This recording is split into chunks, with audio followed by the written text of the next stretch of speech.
I stood in the hallway holding a cardboard box, the smell of expensive candles still lingering on my coat. My son didn't meet my eyes as he shut the door. "You can't stay here anymore. I won't carry you." That's what he said to the mother who raised him alone. The mother who skipped meals so he wouldn't have to. The mother he now saw as dead weight. He didn't ask how I'd survive. He didn't know I didn't need saving. He didn't know about the $38 million locked away in my name. Wait, before we go any further, I gotta ask, where are you watching from? Drop it in the comments, and don't forget to subscribe. I never thought silence could feel this loud. The office had been my second home for 25 years, a place where I knew every corner, every desk squeak, every coworker's coffee order. That morning, I walked out with a cardboard box in my arms, the security guard offering me a pitying nod as if I were already invisible. The sting of the layoff hadn't set in yet. It felt like walking through fog, like maybe I'd wake up tomorrow, and everything would be back where it belonged. By the time I parked outside Eric's condo, my chest was tight, my knuckles white around the steering wheel. I sat there for a long moment, staring up at the glass balcony where my son lived a life I never imagined for him.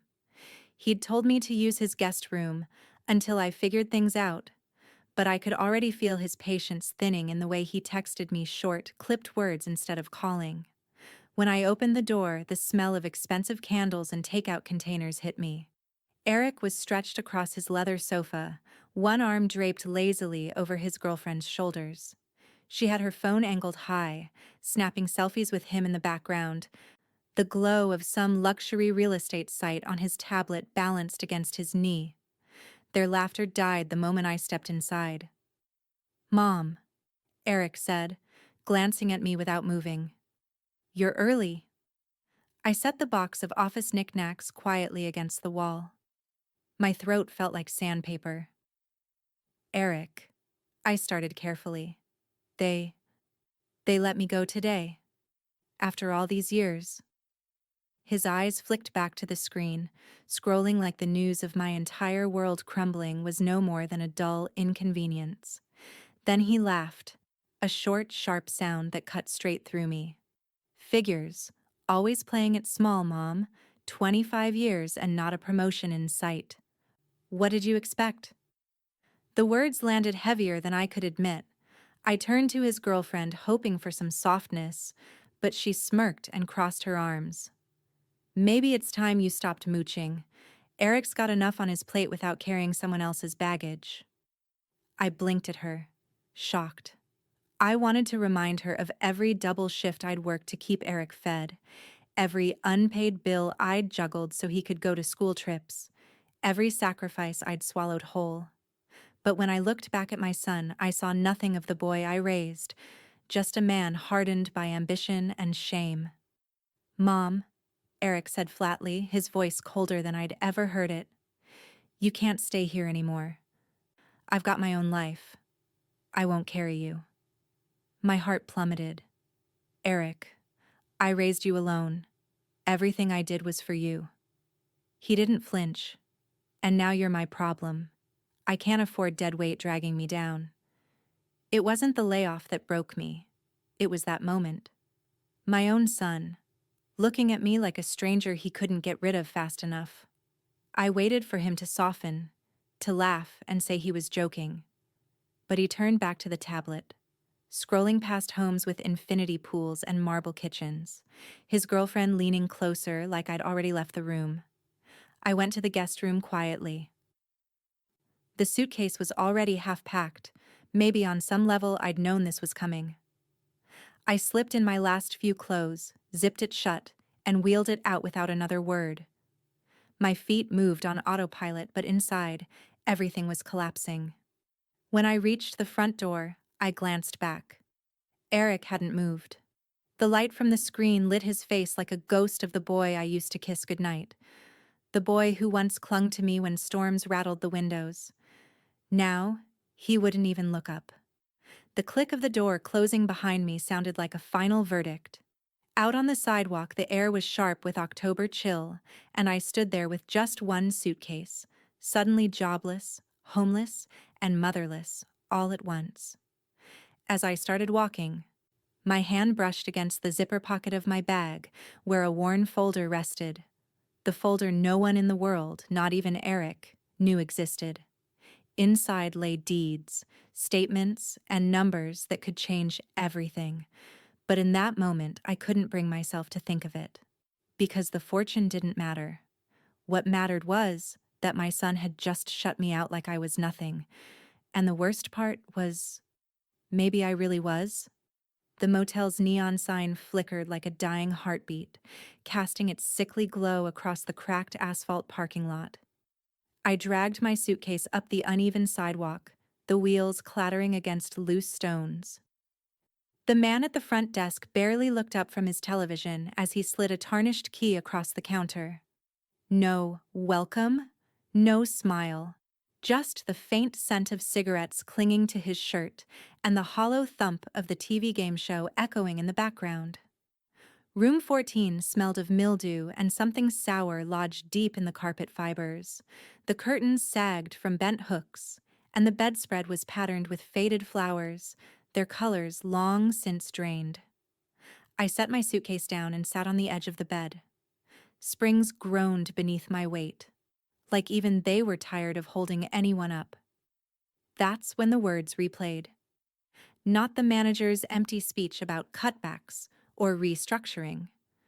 No, Eric's voice. Cold, final. You can't stay here anymore. I won't carry you. Each time I heard it, my chest tightened until it felt like I couldn't draw breath. I pressed my fist against my sternum as if I could push the ache back down where it belonged. My phone buzzed on the nightstand.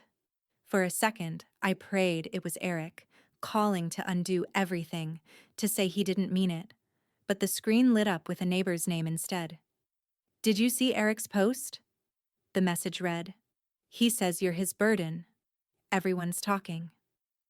I closed my eyes. My hands trembled, but I forced myself to open the link she'd sent.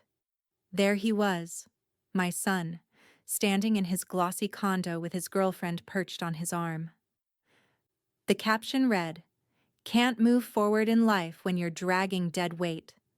The comments burned worse than the post itself. Smiling emojis, jokes about boomerang parents. One person wrote, "At least he had the guts to cut her off." I tossed the phone aside, but the words burrowed under my skin. It wasn't enough for him to shut the door in my face. He had to make a spectacle of it. My son had turned my struggle into his performance. I paced the room, heart pounding, until my suitcase caught my eye. Slowly, I unzipped the side pocket and pulled out the folder I'd carried for years. Its corners worn soft from being opened in secret. I laid it across the flimsy desk under the yellow lamplight. Deeds, account numbers, stock certificates, pages stamped with values so high they seemed like numbers from another universe. I traced the columns with my finger, the totals whispering back at me. You're not helpless. You're not what he says you are. 38 million. That was the last figure Rachel had confirmed. More money than Eric or his girlfriend could ever imagine. More than enough to buy 5 condos like his, to erase every debt, to build a future 10 times brighter than the one he mocked me for losing. And yet, staring at those papers, I didn't feel triumphant. I felt like I was looking at another woman's life, a shadow self I'd hidden away for decades. Not because I didn't trust myself with it, but because I didn't trust the world. Not even my own family, especially not Eric. He'll never know, I whispered into the silence. My voice sounded strange, as if the room itself didn't believe me. I pressed the folder shut and slid it back into the suitcase. Then I sat again on the bed, staring at the peeling wallpaper, trying to ignore the ache behind my ribs. Somewhere down the hall, a couple was arguing. A door slammed, a toilet flushed. Muffled television laughter bled through the walls. The world carried on indifferently, while I sat in this dim, stifling room, jobless, discarded, branded as a burden by the very child I had sacrificed everything for. I curled onto the bed without pulling back the covers, listening to the faint hum of the neon sign outside. Powerless, because no mother can force her child to love her. Powerful, because behind my quiet despair lay a fortune no one suspected. But as I drifted into uneasy sleep, a thought throbbed in my skull. Sharper than any number in that folder. Secrets never stay hidden forever. The next morning, I forced myself into clothes that smelled faintly of motel air and stale carpet, then drove to the grocery store on the edge of town. It wasn't my usual market. The people there knew me too well, had seen me in my office skirts and heels over the years. Here, I could at least pretend to be anonymous. But anonymity is fragile. The moment I stepped into the produce aisle, I felt it. Eyes skimming over me, darting away when I turned. A young mother tugged her child closer, whispering something behind her palm. An older man squinted as if piecing together a puzzle. Then I heard it, clear enough to slice through the hum of fluorescent lights and freezer fans. She's the one, Eric Walker's mom, the jobless woman he tossed out. I froze by the apples, clutching a bruised gala in my hand until the skin split beneath my thumb. My heart pounded like I'd been caught stealing, though I hadn't done a thing wrong. Shame moves faster than truth. It doesn't need facts, just a spark. When I reached the checkout, the cashier glanced at me with that same look I'd seen on the security guard's face when I carried out my box of office supplies. Pity, condescension, the quiet relief of someone thinking, "Thank God it's not me." I paid in cash and hurried out, the plastic bag cutting into my palm like punishment.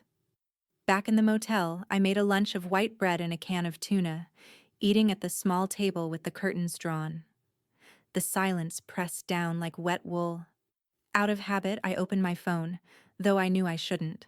Eric's face filled the screen, smiling wide in a new designer jacket, his girlfriend posing with a champagne glass held high.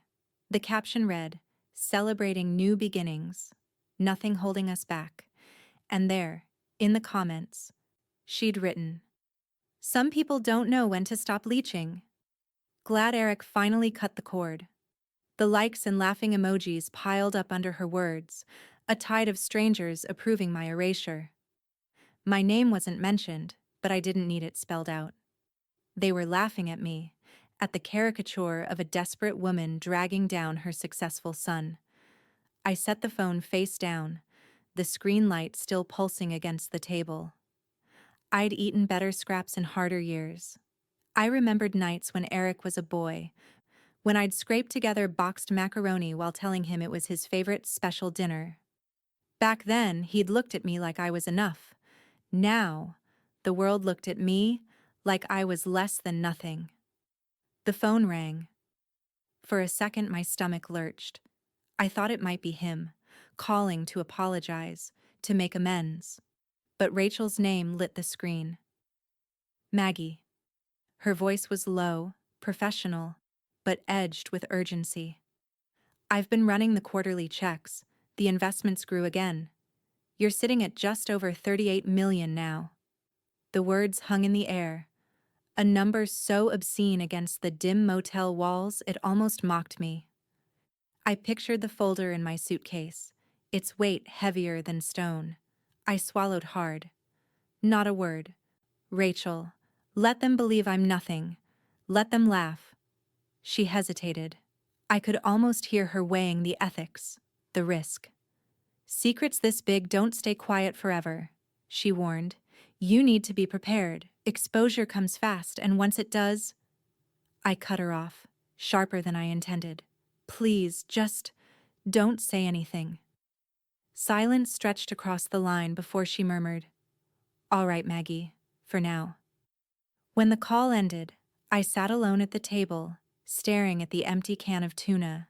The hum of the neon light outside seeped through the window.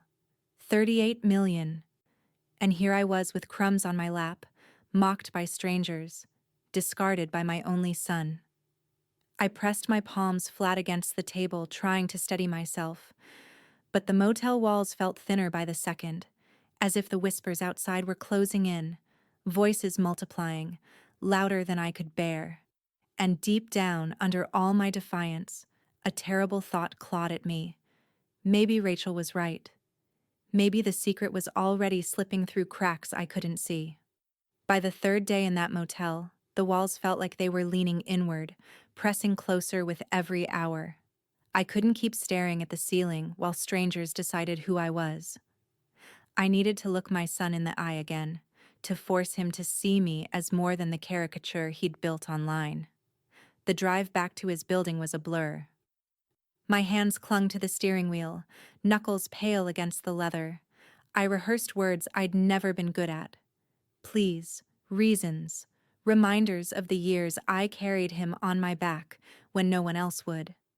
The closer I got, the more the rehearsed lines splintered into raw desperation. The lobby was glass and chrome, spotless and unwelcoming. The concierge barely looked up when I crossed it, suitcase wheels still scuffed from the motel parking lot. I pressed the elevator button with shaking fingers. By the time the doors opened on Eric's floor, my stomach was twisted into knots.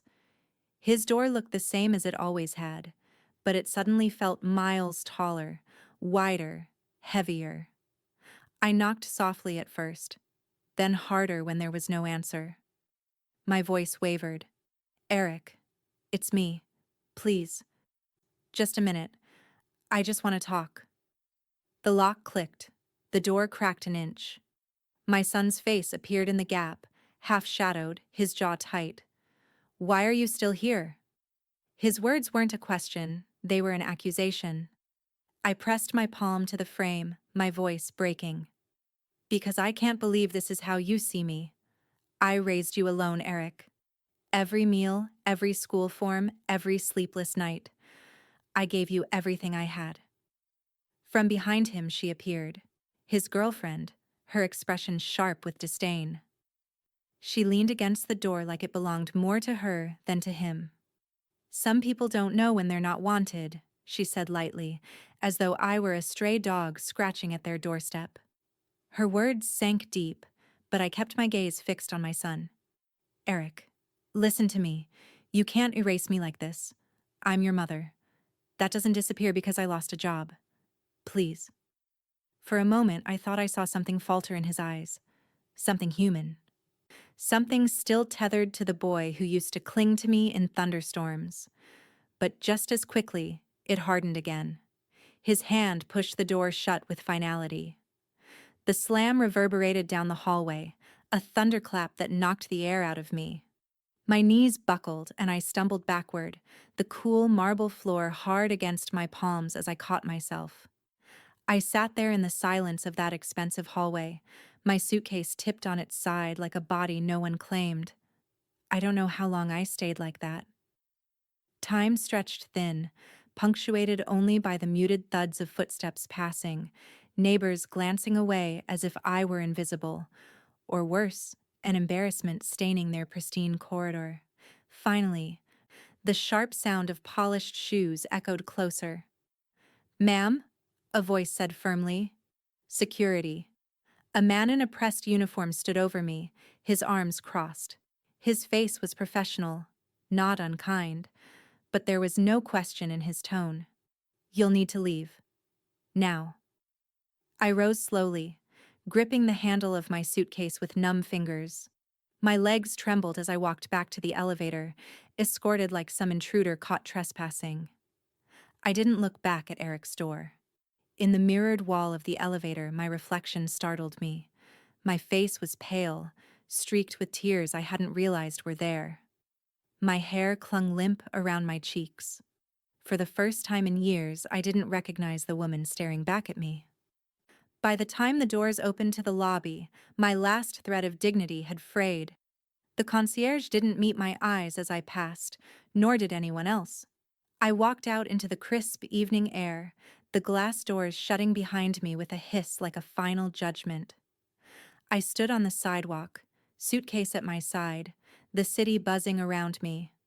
Somewhere above, Eric's lights glowed warm against the skyline, while the chill seeped deeper into my bones. And in that moment, I realized the truth that made my breath catch in my throat. I wasn't just losing my son. I was vanishing from his life entirely, piece by piece, until there would be nothing left of me at all. Rachel's office was tucked on the upper floor of an old brick building, the kind of place that didn't try to impress anyone. No gleaming logos, no lavish decor, just brass letters on a frosted door and the faint hum of the radiator inside. I liked it that way. Discretion had always been my ally. When I stepped in, Rachel rose from her desk, her expression tight. She gestured for me to sit. I knew something was wrong before she even opened her mouth. "Maggie," she said carefully, lowering her voice though we were alone. "We have a problem. One of the junior clerks, someone I thought I could trust, handled some of your paperwork last week. It looks like they let something slip." My stomach dropped. "Slip? What do you mean, slip?" She pushed a file across the desk, her finger tapping on a highlighted section. "A banker called me this morning. He said people in his circle are talking. They know you've got holdings. Maybe not the full extent, but enough to start rumors. Maggie, your name isn't invisible anymore." I sank back in the chair, gripping the armrests. The room seemed to tilt, the radiator's hum growing louder. But I was careful. "Rachel, no one was supposed to know." She gave me a sympathetic look. "Careful isn't always enough. All it takes is one careless word in the wrong ear." By the time I left her office, my phone was already buzzing. Angela. My sister's name lit the screen like a warning siren. I shouldn't have answered, but I did. Her voice exploded into the receiver before I could even say hello. "You've been hiding money all these years? Millions? And you let me scrape by while you hoarded it like some queen?" "Angela," I started, but she barreled over me. "You let everyone think you were struggling. You let me think you had nothing. Do you know what I could have done with even a fraction of that? Do you have any idea how it feels to find out your own sister was sitting on a fortune while you were drowning?" I pressed the phone tighter to my ear, eyes burning. It wasn't about greed. I needed security. I needed to know that no matter what happened, Eric would be safe. "Don't you dare use him as an excuse," she snapped. "He already knows. You've unleashed something you can't control." The line went dead. My hand shook as I lowered the phone. I wanted to throw it across the street, to erase every connection, every voice that could twist the truth before I had a chance to speak it. That night, Eric's number appeared. Not a text. A call. My chest seized. I almost let it ring out, but some part of me, the mother who still hoped, answered. His voice was sharper than I'd ever heard. "Tell me it's true." I closed my eyes, gripping the phone like a lifeline. "Eric, don't stall, Mom. People are telling me you're rich. Not just comfortable, filthy rich. All those years you told me we couldn't afford things. All those nights you acted like we were barely getting by. Was it a lie? Were you laughing at me behind my back?" The venom in his tone cut deeper than any stranger's whisper. I shook my head, though he couldn't see me. My voice came out small. "I can't do this, Eric." He barked out a bitter laugh. "So it's true. God, I should have known. You kept me in scraps while you sat on millions. Do you have any idea what you stole from me?" His words poured out like acid. Each one stripped away another layer of what little connection we had left. I wanted to explain that it was never about denying him, but about protecting him. That I wanted him to build his own life, not coast on money he didn't earn. But the words jammed in my throat. So I stayed silent. My silence said more than any confession. "Unbelievable," he hissed. "You'll regret this." Then the line went dead. I lowered the phone slowly, my hand trembling. My secret, My fortress, my shield, was shattered. The fortune I had guarded so carefully was no longer invisible. It was a beacon, and now everyone who saw it would want a piece. And worst of all, the first hands reaching for it belonged to my own son. I'd hoped that once the initial shock wore off, Eric would calm down, think more clearly. But his girlfriend was quicker, sharper, and far more ruthless than I'd ever been. I knew because I heard her words echoed back through him, sharper each time we spoke. If it's true, she'd whispered to him, while the champagne still glittered in her glass, then it should be yours. She's old, Eric. What's she going to do with all that money? You're her son. You deserve it. He didn't push back. Instead, he started circling the idea like a starving man eyeing bread. Every slight from childhood became a fresh wound he clawed open. Every missed vacation, every pair of cheap sneakers, every college loan he still resented. Suddenly it was proof I'd cheated him out of the life he was owed. I felt the shift in the air around town. Neighbors no longer whispered about my layoff. Now, it was the fortune. She let her son suffer while she hoarded millions. I overheard one woman mutter outside the laundromat. What kind of mother does that? The cruelty was easier when it was faceless. Online, Eric's girlfriend fed the fire, hinting at secrets finally coming to light. People shared her posts, gleeful at the scandal. I became the villain in my own story before I had a chance to speak. I tried to live quietly, clinging to routine. A week after the rumors spread, I went grocery shopping again. This time, the stares were bolder. A man in a suit stood aside at the deli counter, studying me like I was some specimen. Two teenagers snickered openly, one whispering just loud enough, "That's her. The millionaire miser." I lowered my gaze, choosing the cheapest loaf of bread, though I could have bought the entire aisle 10 times over. The irony twisted in my gut. It wasn't money that had made me invisible. It was the lie of poverty I'd built to protect what mattered. That night, I asked Eric to meet me. Against my better judgment, I went back to his building, this time in daylight, where the glass gleamed and my reflection looked small against it. He met me outside, his girlfriend hovering just behind, arms folded, her smile cutting. "Eric," I began, my voice careful, steady. "It wasn't for me. It was for security. I wanted to know no matter what happened in the world, you would never truly be without." His face twisted. "Don't feed me that." His voice rose sharp enough to draw glances from passers-by. "You lied my whole life. You let me think we were scraping by while you sat on millions. Do you know what that does to a person? Do you know what you made me?" I reached for him, but he stepped back. My hand hovered in the air like a useless gesture. "I didn't want money to be the thing that defined us," I said softly. "I wanted love to be unconditional. I wanted you to grow without it poisoning you." "Too late," he snapped.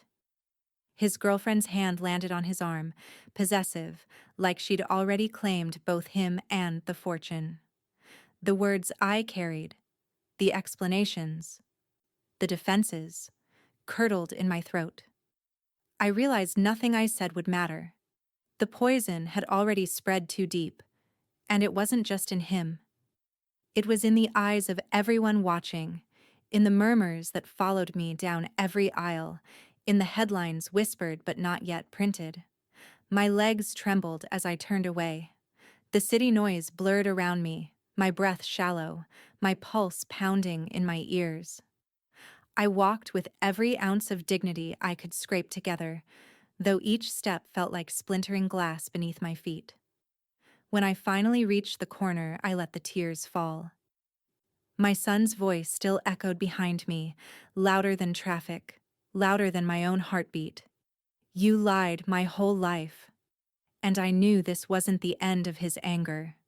It was only the beginning. I thought the distance would give Eric time to cool down, but instead it seemed to harden him. He didn't want answers anymore.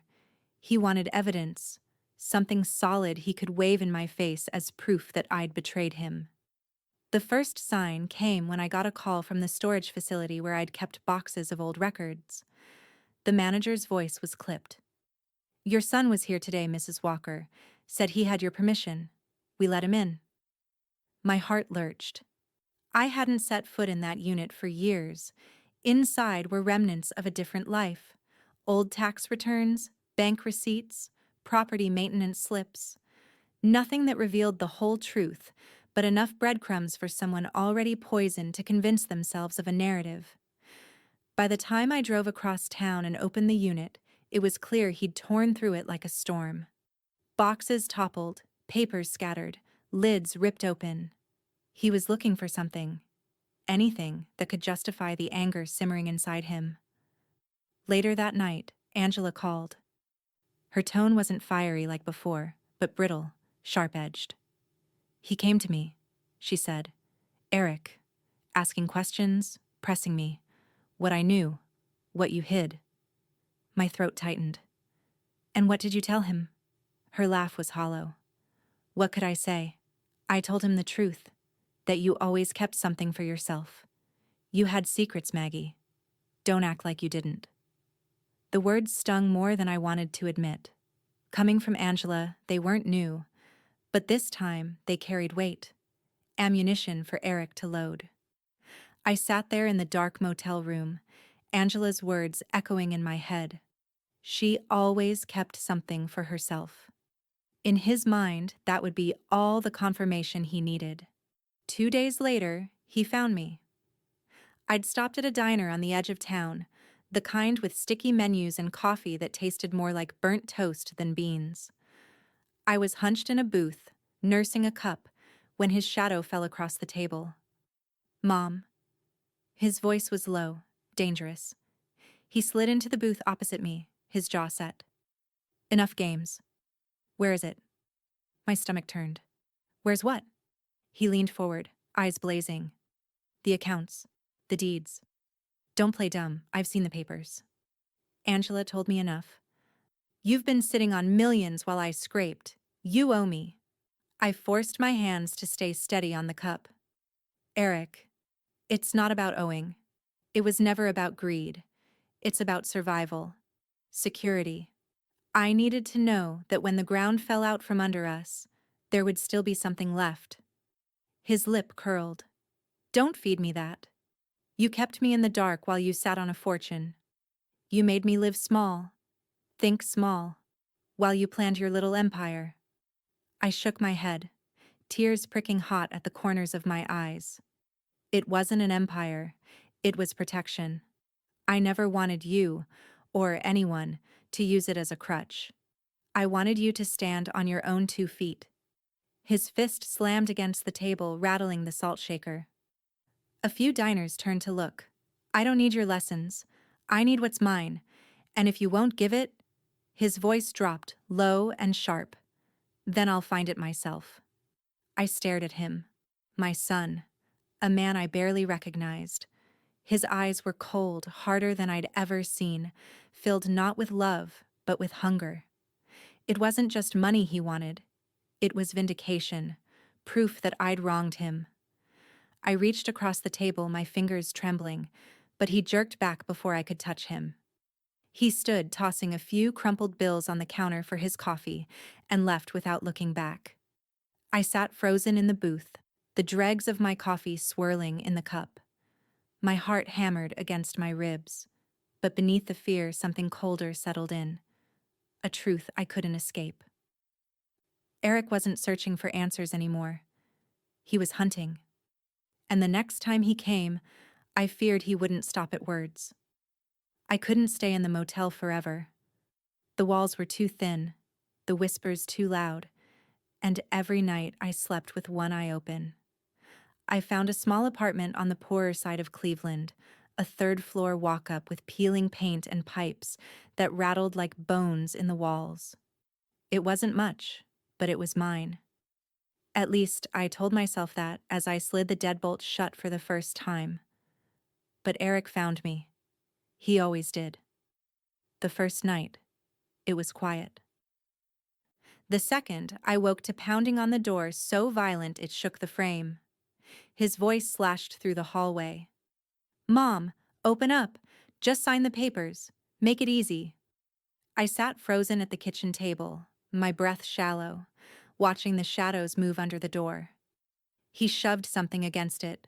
Papers, folded and crumpled, shoved through the crack like an ultimatum. I didn't pick them up. My heart raced until his voice finally faded down the stairwell, replaced by the faint hum of the city outside. I had a small fireproof safe, tucked behind cleaning supplies in the closet. Inside were the deeds, the account codes, the fragile paper trail that made me both powerful and vulnerable. Each time I slid it shut, my hands trembled. I wasn't scared of losing the money. I was scared of what Eric might do trying to take it. Rachel came to see me one afternoon, her heels clicking against the cracked linoleum as if she didn't belong in a place like this. She set her briefcase on the counter, her expression grim. "He's asking questions," she said. "Banks? Brokers? If he pushes legally, you'll be dragged into court. He's already making noise." I leaned against the counter, exhausted. "Then let him. Let him expose himself for what he is. Maybe then people will stop believing I'm the villain." Rachel's eyes softened, but her voice stayed firm. "You're underestimating how far greed can push someone. Court will make this uglier than you think. He'll say anything, twist anything." I wanted to believe I was prepared, but her words lingered after she left, rattling around the apartment long after her heels had faded down the stairs. The harassment didn't stop.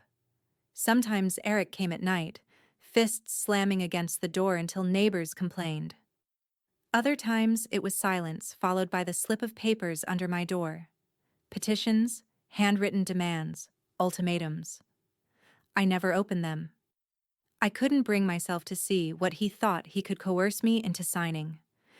And yet, through it all, part of me still ached. He was my son.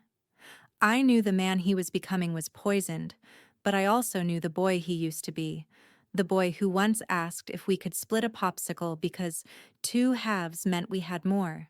How do you protect a boy who no longer exists? Word spread quickly. Neighbors whispered in the stairwell, their voices sharp, pitying, judgmental. "She's letting him drown," one said. "What kind of mother hoards millions while her son begs?" Another muttered, "Gambling debts, I heard. She could pay them off without blinking, but she won't." I closed my door against them, my hands shaking as I slid the bolt home. They didn't understand.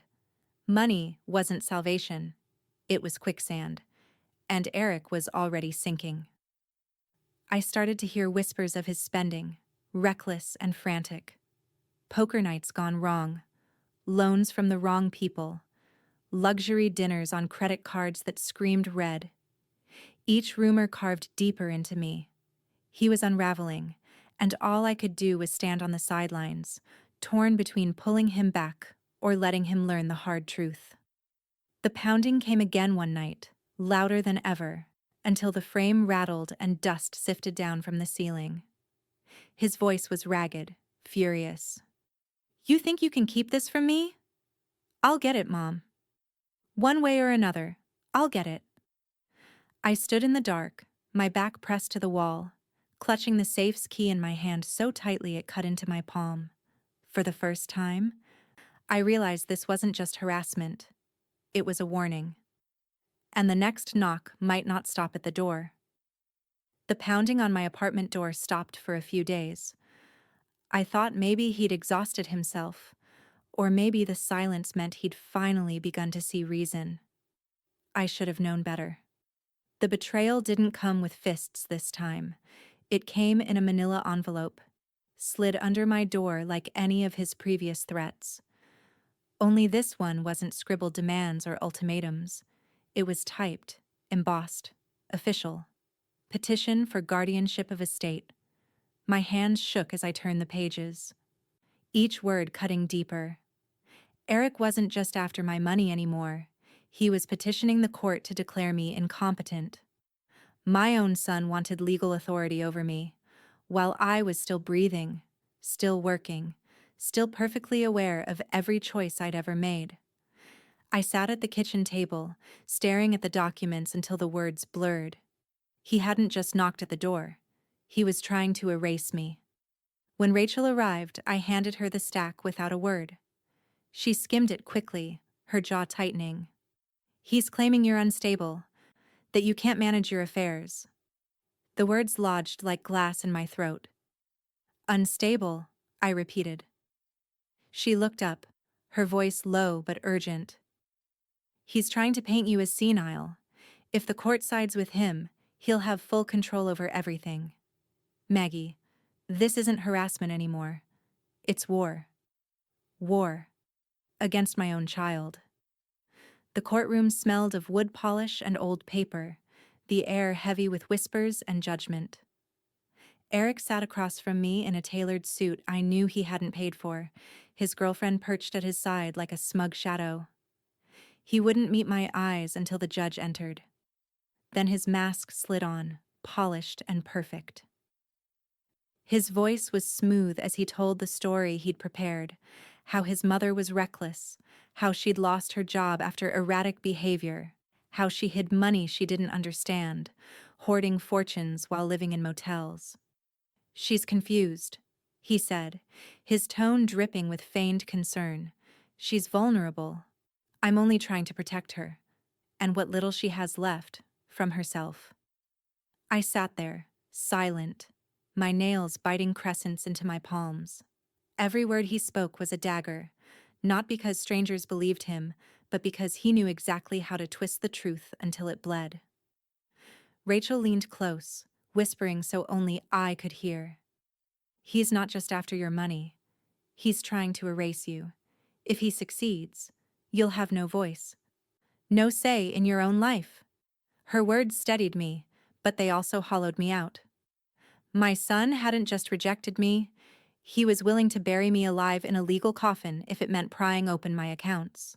The judge asked if I wanted to respond. My mouth opened, but no sound came.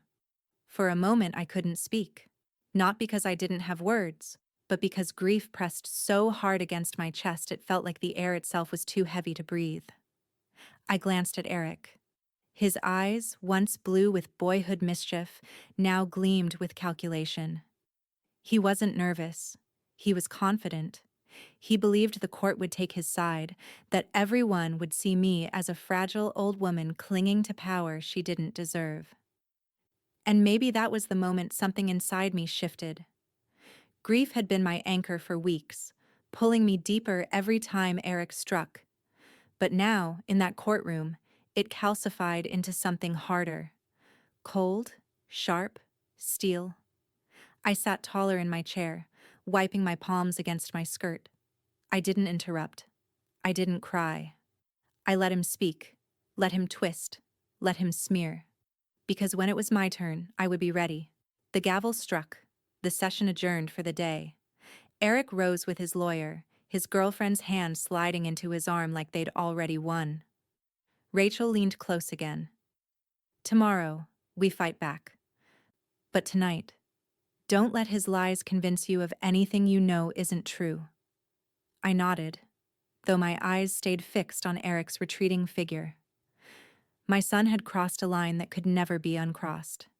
And I knew this. If he wanted war, then war is what he would get. Rachel was the one who suggested it. "We'll end this before it festers," she said, her tone crisp, controlled. "Agree to the evaluations, medical, psychological. Prove to the court you're sharper than ever." The idea stung. To have to prove myself, as though my years of sacrifice, my clarity, my entire lived experience weren't enough. But I saw the logic. I'd let Eric twist the silence into a weapon once. I couldn't do it again. The doctor's office smelled of antiseptic and stale coffee. He asked me to recall lists, to draw shapes, to solve math problems under the clock. I answered without hesitation, each response fueled not just by memory, but by something deeper: defiance. Days later, Rachel slid the reports across her desk with the faintest smile. Perfect scores, cognitive function well above average for your age, no signs of instability. She leaned back, satisfied. He won't know what hit him. The next time we entered the courtroom, I carried those papers like armor. Eric sat across from me again, confident, his lawyer whispering in his ear. But this time, when the judge asked if I wished to respond, my voice didn't falter. I rose. My knees wobbled at first, but my words steadied me. I may have lost my job, but I have not lost my mind. I keep records, I keep accounts. I remember details from decades ago. My attorney submitted evaluations conducted by licensed professionals that confirm I am fully competent to manage my affairs. I lifted the folder slightly. The court has those results. A hush fell over the room. Eric's smirk flickered. His girlfriend shifted uncomfortably beside him. I went on, my tone calm, measured. Yes, I lived in a motel. Yes, I live in a modest apartment now. That does not make me incompetent. It makes me a woman who values her privacy, a woman who does not flaunt what she has. That is not instability. It is prudence. Eric shot up from his seat, his composure cracking. She's lying. She's hiding money. She's unstable. The judge held up a hand. Mr. Walker, you'll wait your turn. But Eric couldn't stop. His voice rose higher, his words more frantic. She's manipulating you all. She's been manipulating me my whole life. The reporters in the back scribbled furiously, cameras flashing as if his unraveling were the story they'd been waiting for. Angela sat near the rear, her arms crossed, eyes narrowed. She glared at me. But there was something else there too, something softer at the edges. Regret? Envy? Maybe both.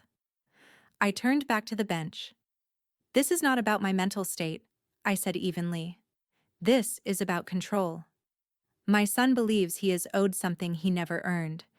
He is not protecting me. He is trying to erase me. Eric slammed his palm against the table. You don't get to talk to me like that. You don't get to decide what I deserve. His lawyer tugged at his sleeve, but it was too late. The mask had slipped. The court could see it now. The desperation. The greed. By the time the gavel struck, the tide had shifted. The judge dismissed the session, reporters swarming in the hallway. Their questions weren't aimed at me anymore. Eric, do you have a gambling problem? Eric, how do you respond to accusations of greed? Eric, did you try to take control of your mother's estate prematurely? His jaw tightened, his girlfriend trying to pull him through the flashing bulbs, but the image was cemented. He was no longer the concerned son. He was the aggressor. As Rachel and I slipped out a side door, she exhaled, almost smiling. You held your ground. That was the turning point. But as I stepped into the cool evening air, I felt no victory. Just the ache of something final. This was no longer about money. It was about survival. Of my dignity. My very identity. And somewhere in the pit of my stomach, I knew Eric wouldn't take defeat quietly. The courthouse steps became Eric's stage, but the audience wasn't buying the performance anymore. The same reporters who once lapped up his polished narrative now turned their microphones like knives. Eric, is it true you tried to strip your mother of her rights? Eric, are you gambling again? Eric, how much debt are you hiding? His smile looked brittle, his words sharper than he intended. She's confused. You're all blind if you think she's... He stopped short, the cameras flashing, his girlfriend tugging at his sleeve with a hissed warning. But the footage was out there by evening. Clips looped online. Eric red-faced, shouting at journalists, his carefully constructed image unraveling. I didn't need to search for it. Neighbors carried the gossip upstairs like smoke seeping through the walls. He's finished, one said in the stairwell. Even his so-called friends are cutting ties. Another whispered, his girlfriend's still with him though, probably chasing the fortune. And they weren't wrong. She was still there, though her loyalty came with conditions. I overheard her once, her voice sharp as broken glass, carried through a phone call Eric made outside a cafe. Without her money, you're nothing. Do you hear me? Nothing. I shouldn't have listened, but I couldn't help it. I'd never heard a silence so heavy as the one that followed her words. His silence. The silence of a man realizing he had no defense left but anger. The anger grew. He gambled harder, chasing winnings he couldn't grasp, borrowing from anyone reckless enough to lend. Word traveled quickly in Cleveland. A neighbor mentioned it at the laundromat. He's in with the wrong crowd now. They'll break him before they let him walk away. Every rumor clawed at me. I wanted to shut my ears, but they kept coming. Eric owes this guy. Eric lost another 10 grand. Eric's girlfriend told people she's sick of waiting. Finally, I couldn't stay away. Against Rachel's advice, against every instinct for self-preservation, I called Eric and asked to meet. We chose a quiet corner of a near-empty bar, the kind of place where the jukebox played old country songs no one listened to. He arrived late, jaw tight, eyes bloodshot. He looked thinner, his shirt rumpled, his confidence leaking out through every fidget. "Eric," I said softly, almost a whisper. "Please, stop before you ruin yourself. This spiral, it won't end the way you think." His laugh was bitter, jagged. "Spare me the lecture. You don't get to tell me about ruin. You made me live small while you hoarded millions. Now you think you get to moralize?" I reached for his hand across the table. "It was never hoarding. It was protecting. You still have a chance to step back, to—" He yanked his hand away, his voice rising until heads turned at nearby tables. "Give me what's mine." The words cracked like a whip in the stale air. He stood suddenly, the chair scraping back, and shoved me hard against the edge of the table. Pain jolted through my ribs, sharp enough to steal my breath.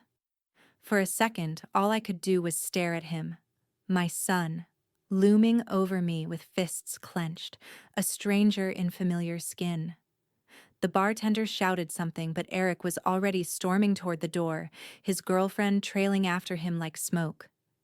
I stayed frozen in my seat, one hand pressed to my side, the other gripping the table so tightly my knuckles whitened.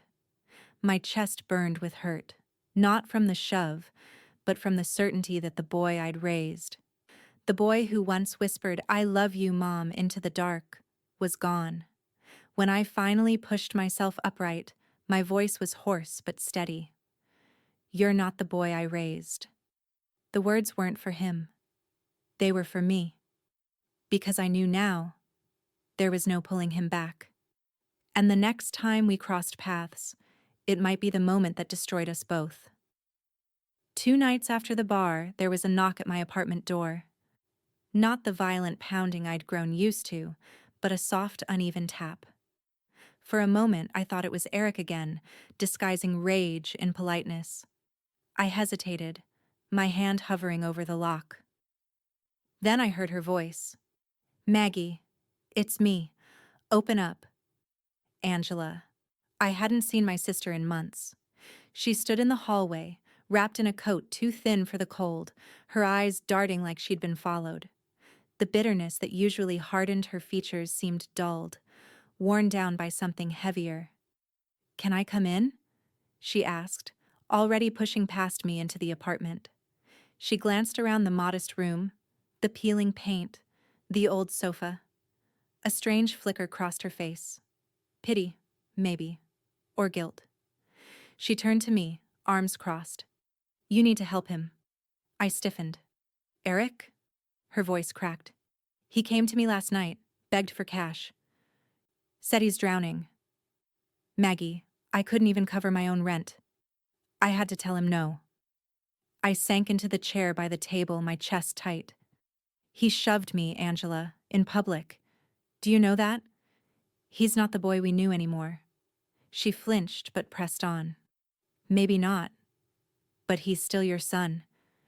If you don't help him, he's going to destroy himself. You know it as well as I do." Silence stretched between us. For years, I'd kept the truth buried even from her. The long nights with Rachel, the careful investments, the secret life I built one brick at a time. But something in her face, worn and desperate, cracked my resolve. I rose slowly, crossing to the closet.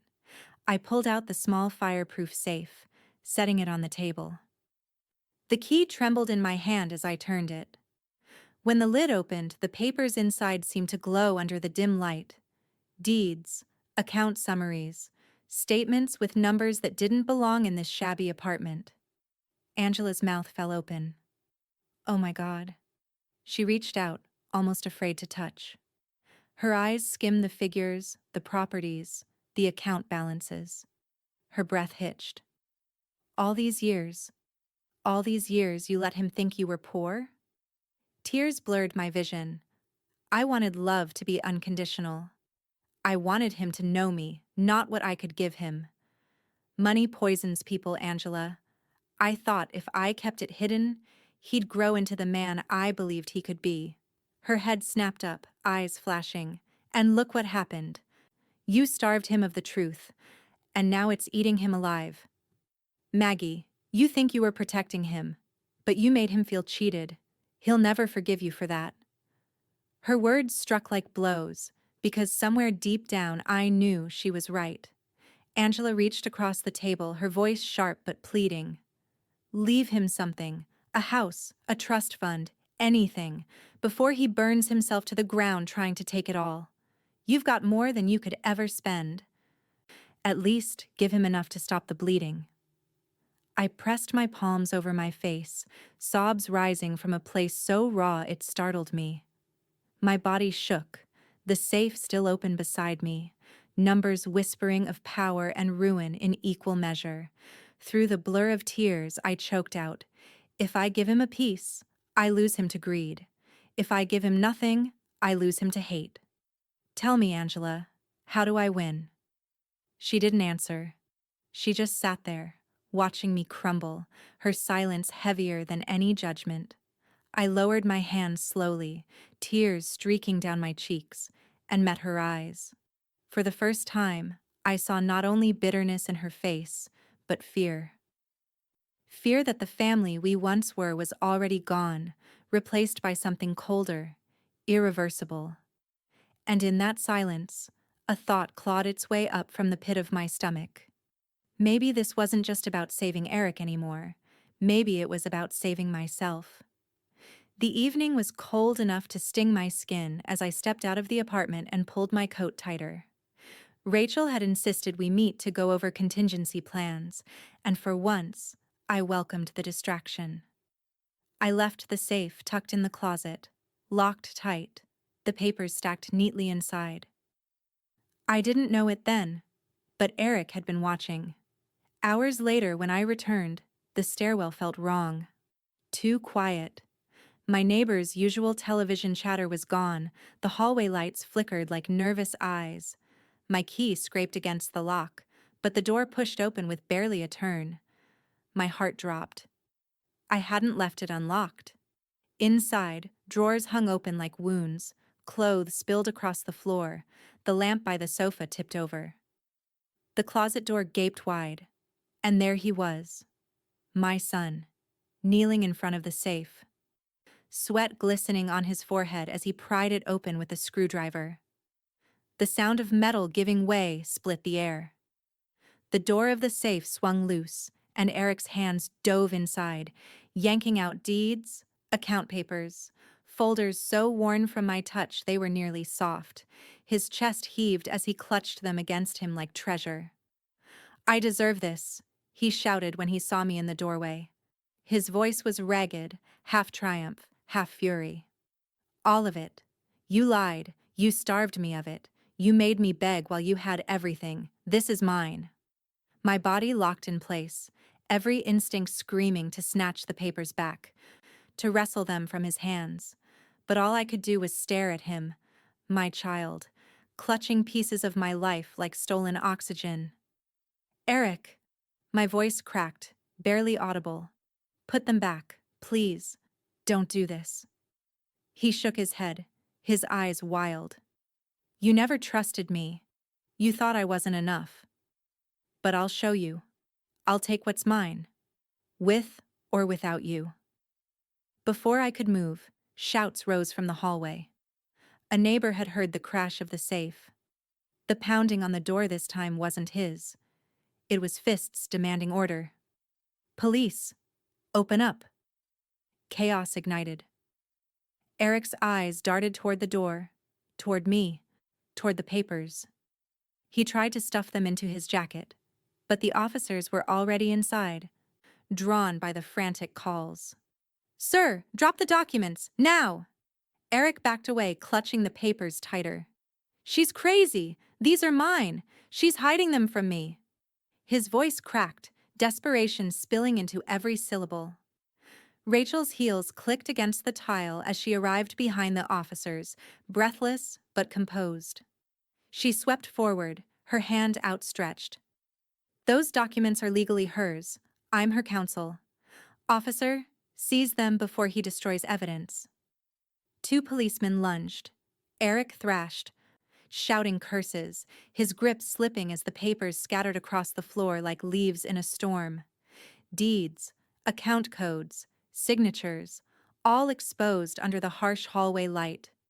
Neighbors crowded the doorway, gasps and whispers filling the air. Phones rose, cameras flashing, every angle capturing the sight of Eric Walker, caught red-handed in his mother's ransacked apartment. One officer pinned him against the wall, while another gathered the papers. Rachel knelt quickly, stacking the documents back into the safe with steady hands, her expression calm even as the scene swirled with chaos. Eric's voice broke as they cuffed him. You don't understand. She owes me. I'm her son. I deserve it. I stood frozen, trembling, as neighbors' stares cut through me. Not pity this time, shock, disbelief, judgment. The private war I'd tried so hard to contain had burst into public spectacle. As the officers hauled Eric past me, his eyes locked on mine. For a fleeting second, I thought I saw fear beneath the fury, the boy he once was, flickering like a dying flame. But then it was gone, swallowed whole by rage. Rachel placed a hand on my arm, steadying me as my knees threatened to give way. It's over, she whispered. Everyone saw. He can't twist this. But I knew better. It wasn't over. It was irreversible. The courtroom felt colder this time, as if even the walls wanted no part of what unfolded inside. The break-in had left no room for debate. Photographs, police reports, witness statements, neighbors' cell phone footage, all of it converged into one truth. Eric hadn't just knocked on my door anymore. He had forced it open. He sat at the defense table in the same suit he'd worn before, though it looked looser now, wrinkled at the collar. His jaw clenched, eyes darting like an animal caught in a cage too small. His lawyer whispered frantically, but Eric didn't respond. The charges rang out like hammer blows. Theft, fraud, forced entry, words that once belonged to strangers. To headlines and papers I skimmed absent-mindedly, now tethered to my son like shackles. In the back row, Angela sat with her head bowed, her hands pressed against her mouth. When the clerk read the list of charges aloud, her shoulders began to shake. Not the angry tremors I'd come to expect from her, but quiet, raw sobs. Her tears weren't for me. They were for him, for the boy we both had known and lost in different ways. Reporters lined the benches like vultures, cameras flashing even though the judge had told them not to. Their whispers slithered through the room, the hidden millionaire betrayed by her own son. Some smirked, as if they'd uncovered a scandal worthy of headlines. Others looked at me with naked curiosity, hungry for a glimpse of the woman behind the fortune. I kept my eyes down. Let them have their story. I had no words left to give them. When the court recessed, The crush outside the doors was suffocating. Microphones pushed toward me, flashes exploding in my eyes. Mrs. Walker, how much is your estate really worth? Did you deliberately hide your fortune from your son? Do you think Eric deserves prison time for what he did? Their questions clawed at me, each one tearing open a wound I'd tried to suture shut. I lowered my gaze, gripping the strap of my purse so tightly the leather bit into my palm. Rachel moved like a shield, one arm guiding me through the crowd, her voice steady as she brushed off the reporters. We slipped into a quiet corridor, the sound of shouting muffled by the heavy courthouse doors. She turned to me, her eyes softer now that the performance of strength wasn't necessary. Your estate is safe, Maggie. The papers are sealed again. The court recognizes your competence. No one can touch it now. I nodded, but the words didn't settle. Safety was meaningless when the cost had been so absolute. My voice came out hollow, almost detached. But my son is gone. Rachel's hand lingered on my shoulder, but she didn't argue. What comfort could there be when the truth was undeniable? We stepped outside. The air was sharp, the kind of early winter chill that cuts through even heavy fabric. People still gathered at the foot of the steps, cameras raised, strangers whispering as I passed. To them, I wasn't a mother. I was a headline. I didn't stop. I didn't look up. My heels clicked against the stone, each step steady though my insides felt hollowed out. Behind me, the courthouse doors creaked shut, sealing in the noise, the judgment, the chaos. Ahead stretched the city street, ordinary and indifferent. Its traffic lights blinking like nothing had changed, but everything had. I had my fortune, my name, my dignity, but the one thing I wanted, the boy I raised, the love that used to anchor us both, was beyond reach now, maybe forever. I walked on in silence, the weight of it all pressing harder with each step, knowing that what had been lost could never be recovered. And for the first time, I wondered if survival was worth the price. The winter melted into spring, then summer, but the heaviness inside me never lifted. Reporters moved on to newer scandals, fresher tragedies. My name faded from the headlines, tucked away in online archives alongside countless other fleeting spectacles. With the spotlight gone, I began to spend in ways that left no trace of vanity. Quiet donations to community centers, scholarships for students who'd been told they couldn't afford to dream. Each check I signed carried no signature but mine, no announcement, no ceremony. I didn't want gratitude. I wanted to know the money that had torn my family apart could stitch together something good elsewhere. And still, I wore the same worn cardigans, the same shoes with softened soles. My neighbors thought it odd, maybe pitiful, that a woman with millions didn't trade up for leather bags and pearls. But I couldn't. Luxury felt obscene.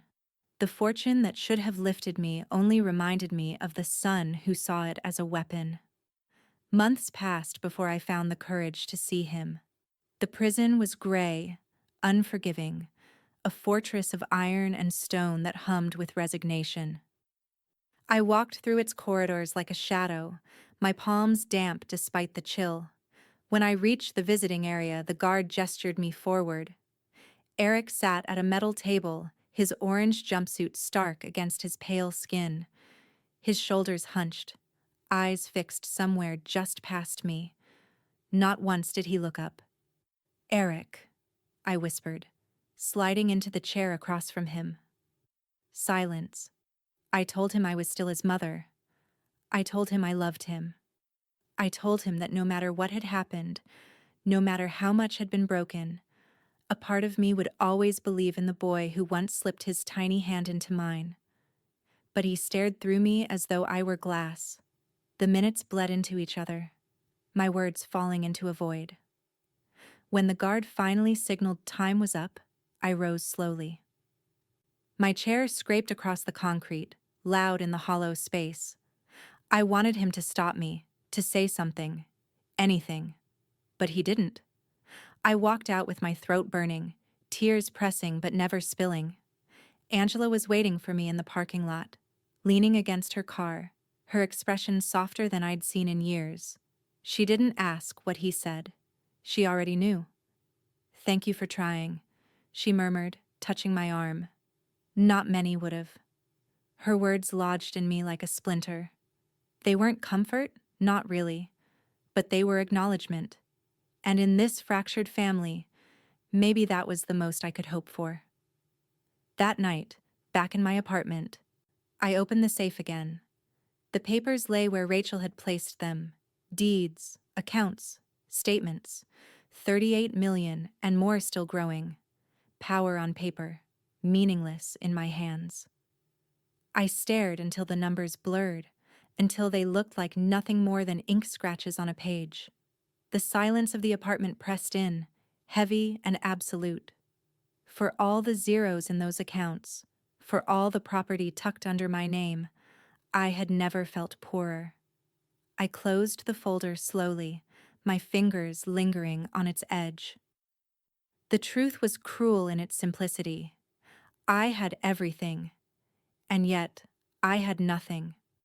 My son thought I was nothing without a job. He never knew I had everything, except him.